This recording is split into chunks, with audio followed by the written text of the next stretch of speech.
Chapter 3: Deep Space Secrets and the Whispering Nebula. The journey into the uncharted nebula was unlike any Rex Vance had ever experienced. The cosmic dust and gas clouds, usually a vibrant tapestry of colors, seemed to twist and coil in unsettling patterns. The rhythmic ancient signal, the heartbeat from the cloaked object, grew stronger with every parsec they traversed, a haunting melody that resonated deep within the ship's hull. "Sensors are going wild, Captain," Alara reported, her voice a mix of awe and trepidation. "The energy fluctuations in this nebula are off the charts. It's like it's alive, and that signal, it's becoming clearer. It's not just a heartbeat, there are complex harmonic layers to it, like a sophisticated song." Rex gripped the controls, his eyes fixed on the main viewscreen. The nebula ahead shimmered with an otherworldly light, a celestial veil hiding unimaginable secrets. "Keep an eye out for anything hostile, Alara. This is too easy. No one just leaves something this important out in the open, even if it's cloaked." "Agreed," she replied, her fingers flying across her console. "But so far, nothing.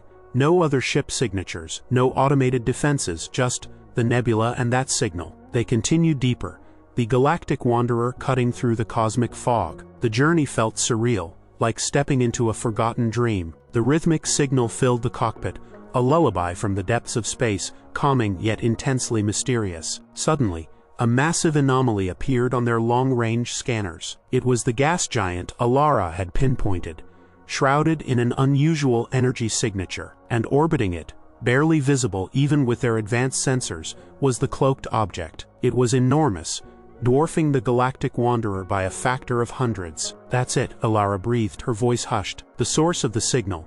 It's not a ship, Captain. It's too big, and its construction, it's unlike anything I've ever seen. No visible thrusters, no weapon ports. It looks organic, yet metallic, like a giant living structure." Rex peered at the display, his rugged face etched with disbelief. "A living structure?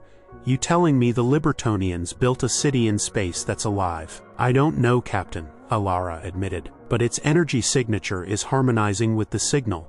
It's like the entire structure is singing that ancient song." As they approached, the cloaked object began to shimmer, its camouflage flickering as if in anticipation. Slowly, painstakingly, parts of its surface became visible, revealing an intricate design of smooth flowing lines and soft bioluminescent glows. It looked less like a battle station and more like a work of art, carved from the very fabric of the universe. "It's opening," Rex stated, his voice low. A section of the massive structure began to slowly part, revealing a cavernous, glowing entrance. No obvious airlock, no visible doors, just an inviting, ethereal void. "No, it's not opening, Captain," Alara corrected, her eyes wide. "It's reacting to us, to the music. It's welcoming us." Rex hesitated.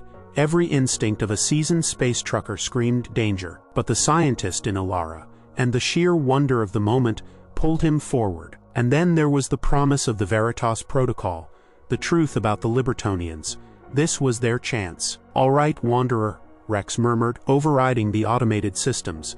"Let's see what kind of welcome committee they've got." He skillfully maneuvered the Galactic Wanderer into the glowing entrance.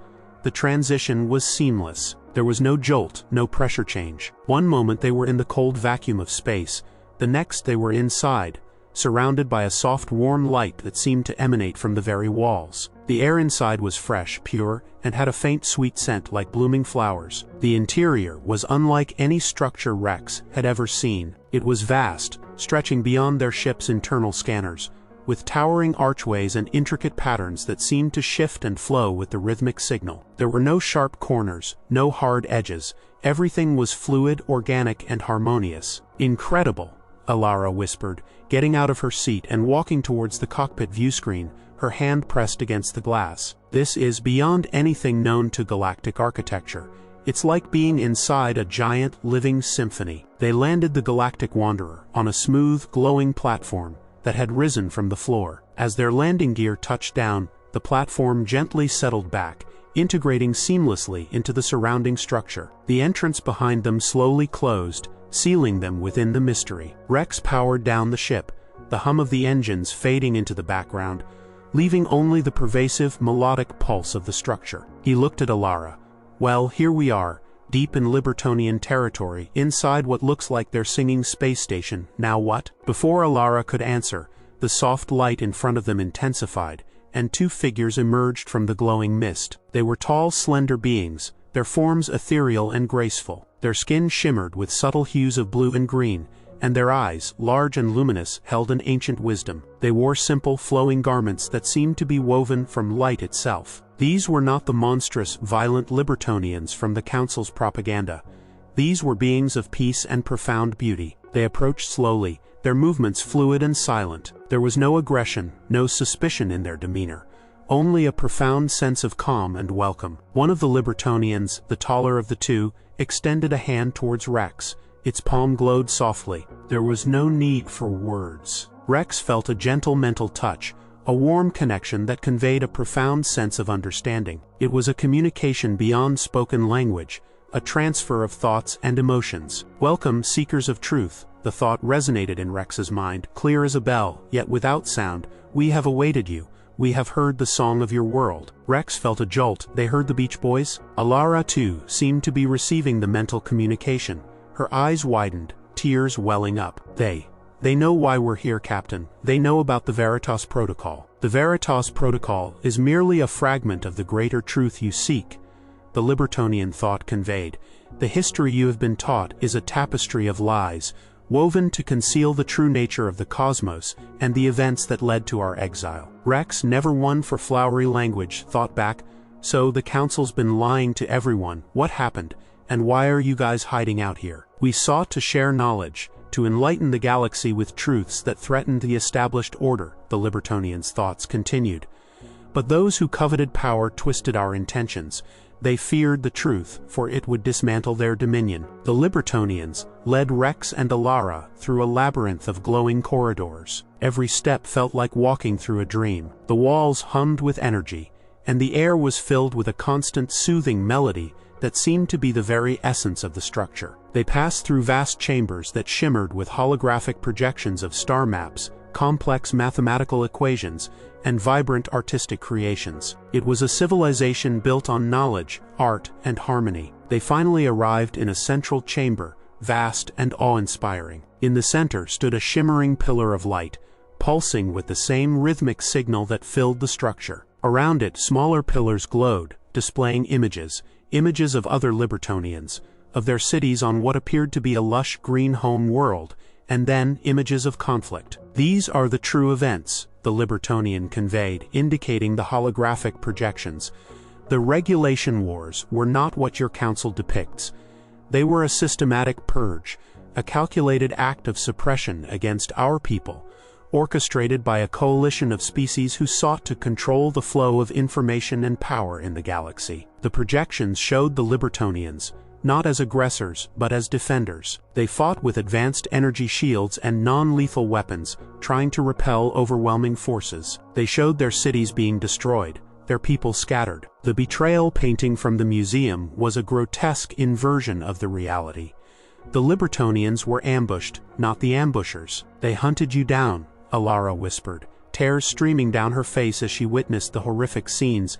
"They wanted to silence you, to erase your history." "Indeed," the Libertonian thought, and the Council, fearing the widespread truth, created the false narrative.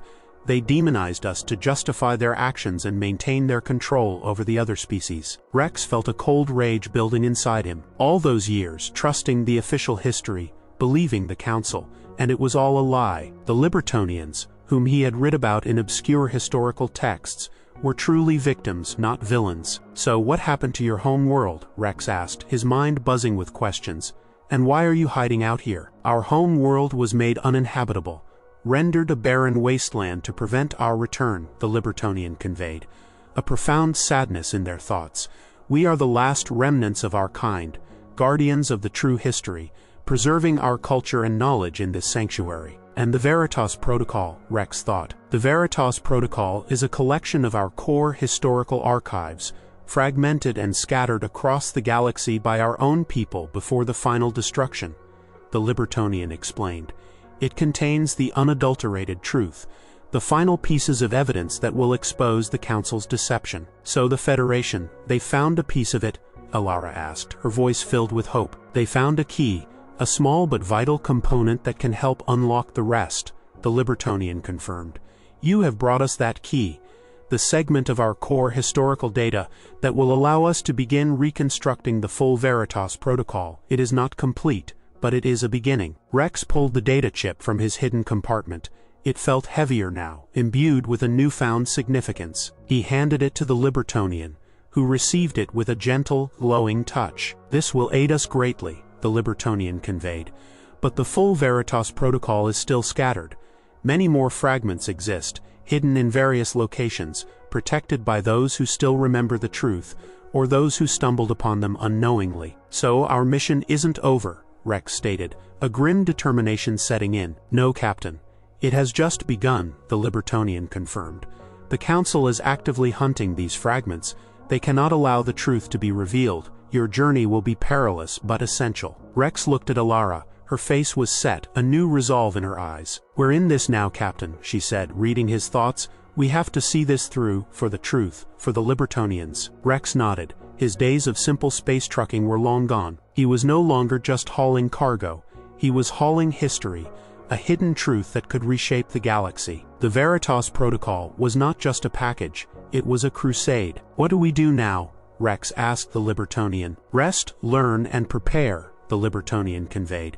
"We will share what we can with you, insights into the Council's methods, into the locations of other Veritas fragments, and we will help you understand the true nature of the galaxy, the forces at play behind the facade." The thought of more hidden fragments, more dangerous journeys, more encounters with shadowy forces, made Rex's weary bones ache. But looking at the graceful, peaceful Libertonians, seeing the truth of their plight, a new fire ignited within him. He was a space trucker, but he was also a human, and humans didn't take kindly to lies, especially when they involved wiping out entire civilizations. He would see this through, for the Libertonians, for the truth, for humanity.